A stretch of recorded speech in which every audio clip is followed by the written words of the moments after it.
আসসালামু আলাইকুম, স্বাগত সবাইকে। আমরা আজকে একটা টপিক নিয়ে আলোচনা করব, সেটা হচ্ছে অ্যামিনো অ্যাসিড। এটা হচ্ছে আমাদের কোষ রসায়ন অধ্যায়ের মধ্যে একটা টপিক, সেটা হচ্ছে অ্যামিনো অ্যাসিড। আমরা অ্যামিনো অ্যাসিড সম্পর্কে বলতে গেলে প্রথমে যেটা আসবে, এটা একটা জৈব অণু। অ্যামিনো অ্যাসিড জিনিসটা হচ্ছে একটা জৈব অণু, এবং সেটা আমাদের কি গঠন করবে খুব ইম্পর্টেন্ট।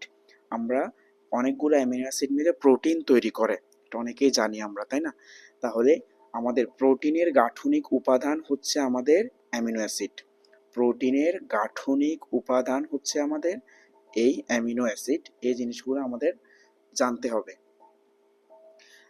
এখন আমরা এই যে অ্যামিনো অ্যাসিডের অনেক অনেক রকম অ্যামিনো অ্যাসিড আছে, বিভিন্ন প্রকার ভেদে অ্যামিনো অ্যাসিড পড়ে। এবং আমরা প্রথমে যদি অ্যামিনো অ্যাসিডের সাধারণ গঠনটা দেখি, আমরা একটা কার্বন থাকবে, সেই কার্বনের চারটা হাত। চারটা হাত আমরা মনে রাখবো। সেই চারটা হাতের মধ্যে একটা হাতে হচ্ছে COOH গ্রুপ থাকবে, আরেকটাতে NH2 অ্যামিনো গ্রুপ থাকবে, একটা হাইড্রোজেন থাকবে, এবং আরেকটাতে আমাদের অ্যালকাইল মূলক থাকবে। আর হচ্ছে আমাদের অ্যালকাইল মূলক। তাহলে আমাদের কার্বনের চারটা হাতে কি কি থাকতেছে আমরা মনে রাখতে হবে। COOH, তারপর হচ্ছে NH2 হাইড্রোজেন, এরপরে হচ্ছে আমাদের অ্যালকাইল গ্রুপ। এই চারটা জিনিস থাকতেছে। তাহলে এখন আমরা এই চারটা জিনিসের যে সংমিশ্রণে আমাদের তৈরি হবে কি অ্যামিনো অ্যাসিড। এখন এই যে আমাদের অ্যালকাইল গ্রুপ, যেটা অ্যালকাইল গ্রুপের উপর ভিত্তি করে এগুলোর অনেকগুলো নাম হয়। যেমন আমাদের এই যে COOH, এরপর হচ্ছে NH2 ঠিক ঠিক থাকবে, হাইড্রোজেন ঠিক থাকবে। এবং এই অ্যালকাইল গ্রুপের জায়গায় যদি একটা হাইড্রোজেন হয়, তাকে আমরা বলবো নাম হবে গ্লাইসিন। এটা একটু ইম্পর্টেন্ট, যে অ্যালকাইল মূলকের জায়গায় একটা হাইড্রোজেন যদি হয় সেটা হবে গ্লাইসিন। এবং আমাদের অ্যালকাইল মূলকের জায়গায় যদি আরেকটা জিনিস আসে, তিনটা জিনিস ঠিক থাকবে। জাস্ট অ্যালকাইল মূলকের জায়গায় যদি এই যে CH3 মিথাইল মূলক আসে, তাহলে তার নাম হবে অ্যালানিন। তার নাম হবে আমাদের অ্যালানিন। ঠিক আছে? তাহলে এই জিনিসগুলো আমাদের একটু মনে রাখতে হবে। এখন আমাদের এই অ্যামিনো অ্যাসিডের বৈশিষ্ট্য আলোচনা করতে যদি যাই, আমাদের অ্যামিনো অ্যাসিডের বৈশিষ্ট্যের মধ্যে আমরা প্রথমেই পাবো, এটা হচ্ছে পানিতে দ্রবণীয়। তাহলে অ্যামিনো অ্যাসিডগুলো হচ্ছে পানিতে দ্রবীভূত হবে, কিন্তু আমাদের এই জিনিসগুলো অ্যালকোহলে অদ্রবণীয়। তাহলে আমরা মনে রাখবো পানিতে দ্রবণীয় হবে, কিন্তু অ্যালকোহলে অদ্রবণীয়। ঠিক আছে? এছাড়া আমরা এই জিনিসগুলো, অ্যামিনো অ্যাসিড হচ্ছে স্বাদহীন, আমাদের বর্ণহীন। ঠিক আছে? এবং আমাদের এই জিনিসগুলা উচ্চ গলনাঙ্ক বিশিষ্ট, এগুলার গলনাঙ্ক হবে হাই, উচ্চ গলনাঙ্ক থাকবে। ঠিক আছে?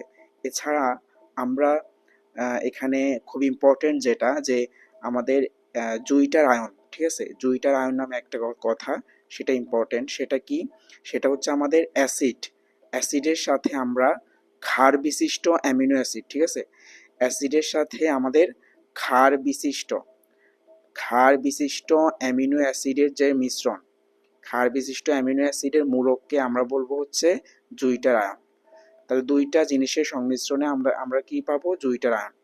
আমরা বলতেছি যে একটা অ্যাসিডের সাথে যদি ক্ষার বিশিষ্ট অ্যামিনো অ্যাসিডের মূলক যুক্ত হয়, সেই জিনিসটাকে আমরা বলবো জুইটার আয়ন। বুঝতে পারছি? এখন এই জিনিসগুলো হচ্ছে বৈশিষ্ট্যের মধ্যে আমরা মনে রাখবো। প্রকারভেদের মধ্যে খুব ইম্পর্টেন্ট, এগুলো MCQর জন্য আসে। আমরা অ্যামিনো অ্যাসিডের প্রকারভেদ, প্রথমেই যে প্রকারভেদ আমরা পাবো সেটা হচ্ছে এটা হচ্ছে আমাদের তিন ভাবে পাবো আমরা। প্রথম যে প্রকারভেদটা সেটা হচ্ছে তিন প্রকার। কি কি? আমাদের হচ্ছে aliphatic amino acid, aliphatic amino acid. এছাড়া পরবর্তীতে অ্যারোমেটিক অ্যামিনো অ্যাসিড, এবং আমাদের তিন নাম্বারটা হচ্ছে হেটারোসাইক্লিক অ্যামিনো অ্যাসিড, হেটারোসাইক্লিক।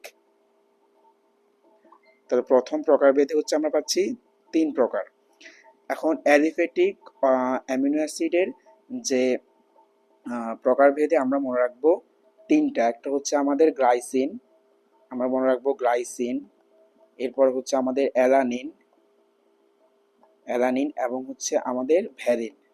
তাহলে এই জিনিসগুলো যাতে কনফিউশন না হয়, আমরা VAG দিয়ে মনে রাখবো। ভিতে ভ্যালিন, এতে আমাদের অ্যালানিন, জিতে গ্লাইসিন। তাহলে VAG দিয়ে আমরা অ্যালিফেটিক অ্যামিনো অ্যাসিড মনে রাখবো। অ্যারোমেটিক অ্যামিনো অ্যাসিড হচ্ছে দুইটা, জাস্ট দুইটা। কি কি? আমাদের phenyl amine, phenyl alanine, phenyl alanine and আরেকটা হচ্ছে টাইরোসিন, আরেকটা হচ্ছে আমাদের টাইরোসিন, ঠিক আছে, টাইরোসিন। তাহলে এই অ্যারোমেটিক অ্যামিনো অ্যাসিডটাও যাতে আমাদের কনফিউশন সৃষ্টি না হয়, আমরা মনে রাখবো হচ্ছে এই যে ফিনটাই, আমরা মনে রাখবো ফিনটাই, ফিন দিয়ে ফিনাইল অ্যালানিন, টাই দিয়ে হচ্ছে টাইরোসিন, টাই দিয়ে টাইরোসিন। এবং আমাদের হচ্ছে হেটারোসাইক্লিক এর মধ্যে রয়েছে হিস্টিডিন, খুব ইম্পর্টেন্ট, যেটা হিস্টিডিন, ঠিক আছে, হিস্টিডিন। এছাড়া তেমন কিছু মনে রাখার দরকার নেই এখানে। আমরা এর পরবর্তীতে যে অ্যামিনো অ্যাসিডগুলো পাবো সেগুলো খুব ইম্পর্টেন্ট আমাদের যে প্রোটিন গঠনে অংশগ্রহণ করা যে অ্যামিনো অ্যাসিডগুলো, সেগুলো অত্যাবশ্যকীয় অ্যামিনো অ্যাসিড বলি আমরা, ঠিক আছে, এবং এগুলো আমাদের খাবারে উপস্থিত থাকতে হবে। তাহলে আমাদের এই যে দৈনন্দিন খাদ্যে উপস্থিতির উপর ভিত্তি করে, খাদ্যে উপস্থিতিতে থাকতে হবে কিনা সেটার উপর ভিত্তি করে সেটা আমাদের দুই ধরনের, একটা হচ্ছে অত্যাবশ্যকীয় অ্যামিনো অ্যাসিড, ঠিক আছে, অত্যাবশ্যকীয় অ্যামিনো অ্যাসিড, আর একটা হচ্ছে অনাত্যাবশ্যকীয় অ্যামিনো অ্যাসিড। এই অত্যাবশ্যকীয় অ্যামিনো অ্যাসিড হচ্ছে আমাদের খুব ইম্পর্টেন্ট, নামগুলো মনে রাখতে হবে। এগুলো কিন্তু আমাদের দেহে সংশ্লেষণ হয় না, এগুলা দেহে তৈরি হয় না, এগুলা বাইরে থেকে খাবারের মধ্যে থাকতে হবে, সেই খাবারটা খেতে হবে, তাইলে আমাদের প্রয়োজনীয় কাজ সম্পন্ন হবে। তাহলে আমরা এটা মনে রাখবো, অত্যাবশ্যকীয় অ্যামিনো অ্যাসিড পূর্ণবয়স্ক মানুষে হচ্ছে আমাদের 8টি, আর শিশুদের দেহে এটা হচ্ছে 10টি, দুইটা এক্সট্রা থাকবে। তাহলে আমরা কি বললাম, আমরা বললাম অত্যাবশ্যকীয় অ্যামিনো অ্যাসিড দেহে তৈরি হবে না, এগুলা পূর্ণবয়স্ক মানুষে থাকবে 8টি এবং শিশুদের দেহে থাকবে 10টি। এখন এই যে অত্যাবশ্যকীয় অ্যামিনো অ্যাসিড 8টা আমাদের দেহে থাকতেছে, সেই 8টার নাম খুব ইম্পর্টেন্ট। তাহলে এমসিকিউতে থাকবে যে কোনটি অত্যাবশ্যকীয় অ্যামিনো অ্যাসিড, কোনটি নয়, ঠিক আছে, আমরা মনে রাখবো এমটিভি PILL, পিল, এমটিভি পিল, এই ছন্দ দিয়ে আমরা মনে রাখবো।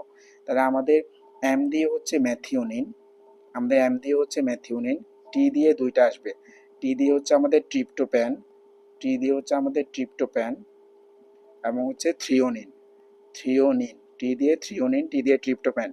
ভি দিয়ে হচ্ছে আমাদের ভ্যালিন, ভি দিয়ে ভ্যালিন, পি দিয়ে হচ্ছে আমাদের ফিনাইল অ্যালানিন, ফিনাইল অ্যালানিন, এবং আই দিয়ে হচ্ছে আমাদের আইসোলিউসিন, আই দিয়ে আইসোলিউসিন, ওকে।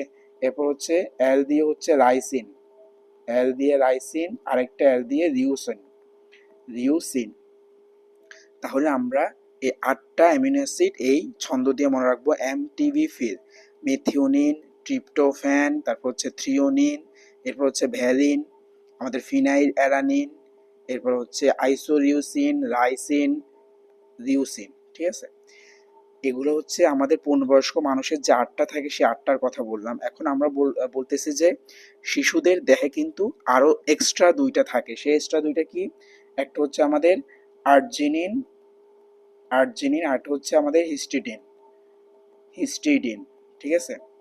তাহলে আমরা এই দুইটা মনে রাখবো কিভাবে, আর যে হাসে, ঠিক আছে, তাহলে শিশুরা স্বাভাবিকভাবে হাসবে, আর যে হাসে, আর দিয়ে আর্জেনিন, হাসে দিয়ে হচ্ছে হিস্টিডিন, এক্সট্রা দুইটা আমাদের শিশুদের দেহে থাকতেছে, খুব ইম্পর্টেন্ট, ঠিক আছে।